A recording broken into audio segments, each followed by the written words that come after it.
Olá, professor Gustavo. Meu nome é Tiago Marques Monção.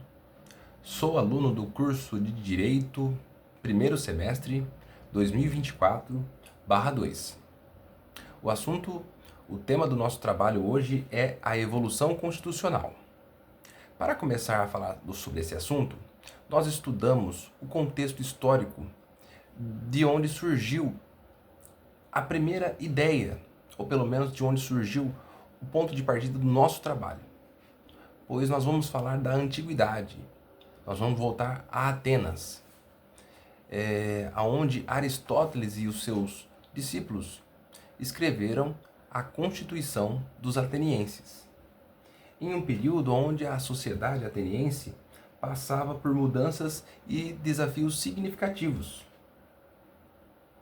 A Constituição ateniense ela vem com o intuito de orientar e dirigir a sociedade dentro dos padrões estabelecidos democráticos para aquela época. Trazer também uma noção e direção para a administração pública, para o judiciário. E uma inclusão para aqueles que eram considerados cidadãos na época. Lembrando que cidadãos naquela época eram apenas homens, mulheres, crianças, escravos. Idosos não eram considerados cidadãos. Nesse mesmo período, por volta de 450 a.C., os romanos também escreveram a sua Lei das 12 Tábuas.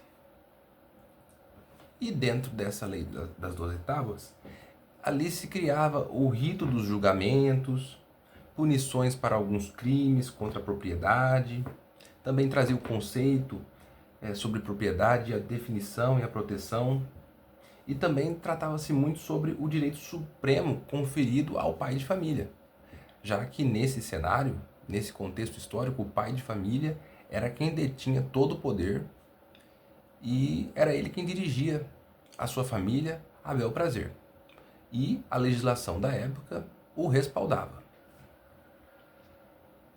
Apesar de antiquada, a Lei das 12 Tábuas é considerada um marco histórico, pois até então as pessoas não tinham uma lei pré-escrita que determinasse o rumo de situações como aquelas que estavam sendo tratadas e escritas.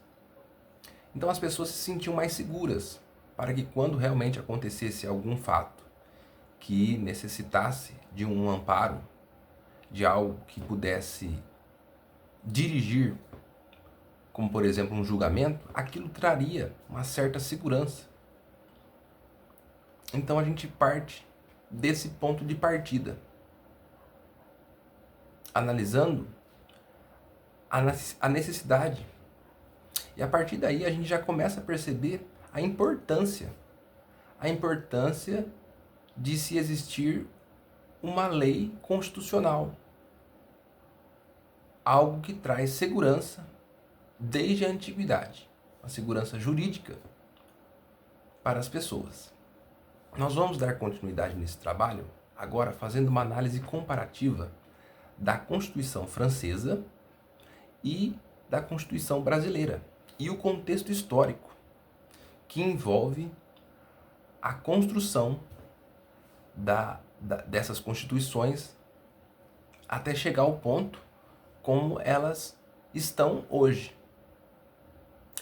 E vamos começar falando então da Constituição Francesa, pois ela deu início num período anterior à primeira Constituição brasileira aqui ainda no Império. O cenário francês que deu origem à primeira Constituição é um cenário de bastante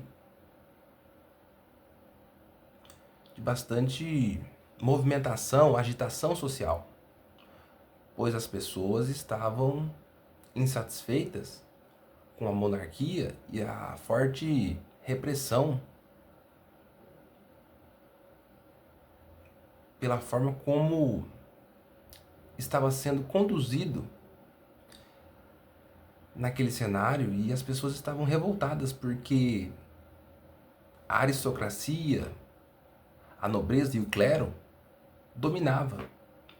E eles eram minoria, representavam 4% da população, mas o restante da população era quem sustentava, quem mantinha os luxos, né?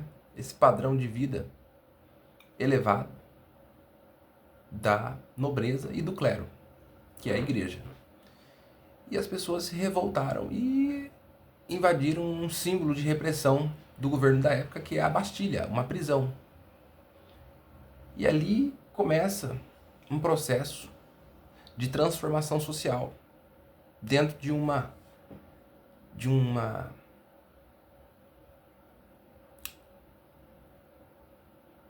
manifestação da sociedade frente àquele problema que estava instaurado dentro da sociedade francesa. Para não ser muito extenso e não perder o foco aqui do vídeo, nós podemos falar rapidamente sobre algumas transformações que aconteceu na Constituição Francesa. Começando ali pela Constituição de 1824, ainda quando era uma monarquia.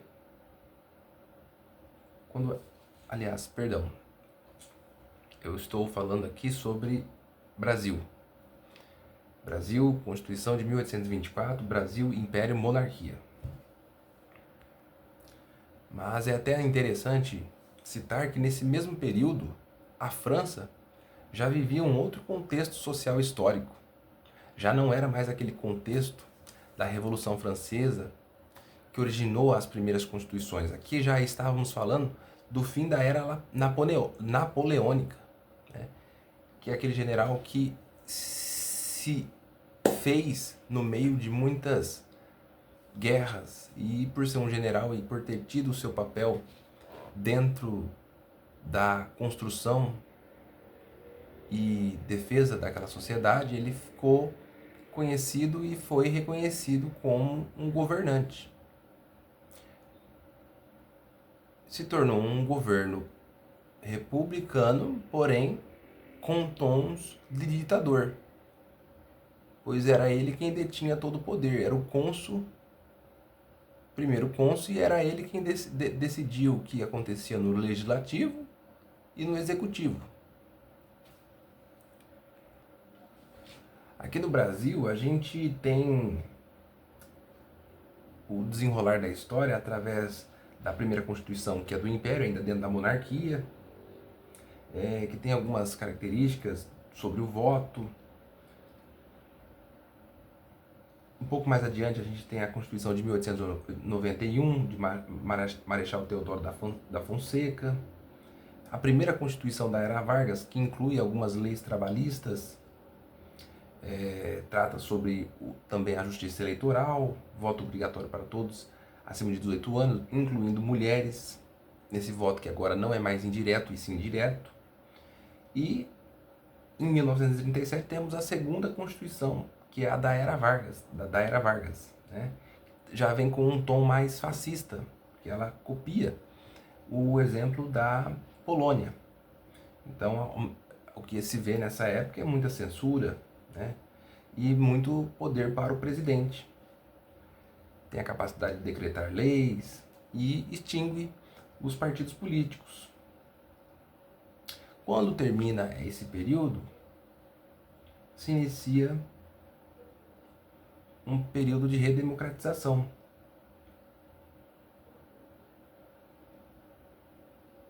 Porém, logo é interrompido pelo regime militar, com o golpe de 64. A partir daí o que se vê é o autoritarismo, proibição de greves, censura aos meios de imprensa e amplos poderes para o presidente, poder decretar estado de sítio e intervir nos estados e municípios.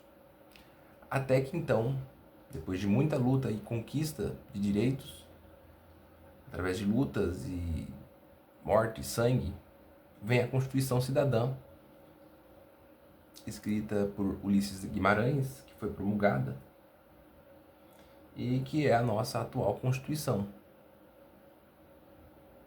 que estabelece o fim da censura, legalização dos partidos políticos, também trata dos crimes inafiançáveis, tortura, racismo, e amplia o direito de voto para em todos os níveis, municipal, estadual e federal. A França também, ao longo da sua história, também foi ampliando, crescendo, se desenvolvendo, modernizando e, de acordo com o clamor social, as necessidades, e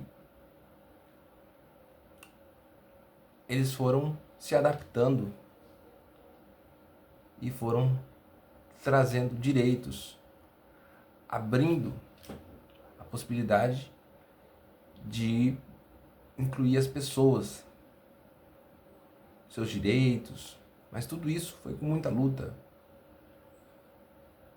e guerras, mortes, revoluções, para que se chegasse ao que nós temos hoje. Então, para concluir, o que eu pude perceber é que as constituições, elas são marcadas por... é o resultado de vidas que se propuseram a lutar e não desistiram. Fizeram um trabalho de formiguinha, um a um, para que hoje nós pudéssemos ter liberdades, direitos e garantias que estão escritos nas constituições. Cabe a nós continuar esse trabalho. Cabe a nós defender a democracia, os direitos que foram conquistados. Defender a soberania do nosso país e tudo aquilo que essas pessoas, ao longo de suas vidas, deram literalmente o seu sangue para poder conquistar. Muito obrigado.